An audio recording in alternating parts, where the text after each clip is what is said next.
In today's video I'm going to show you how to replace the ink cartridges in your Epson XP-4205 printer. First thing is to switch on the printer and go to the control panel. On the control panel, scroll ahead, click on settings, scroll down, click on supply status, select replace ink cartridges, click next, select start. We are ready to replace the ink cartridges. Open the ink cartridge chamber door by placing your hand on the right hand side or left hand side. Lift the door, it will lock itself. Ink cartridge chamber is there.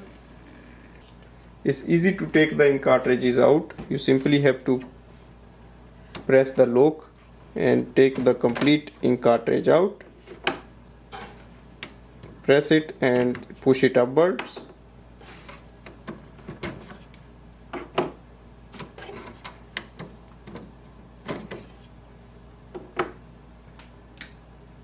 To install the new ink cartridge, we have to take the ink cartridge. The lock and the chip should face backwards. Match the alphabets and the numbers. Match the color and the alphabets. Press it down. You hear a lock sound, that means it is installed properly. So these are the 4 ink cartridges.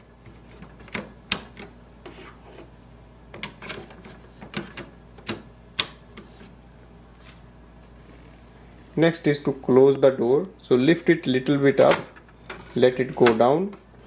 On the halfway it will stop. Lift it again and let it completely down. Go to the printer screen, select completed. It will take around 4 minutes. After a few minutes it will display the estimated level of ink. Click on the home button and we are ready to use the printer. So this way we can replace the ink cartridges in this printer. Thanks for watching.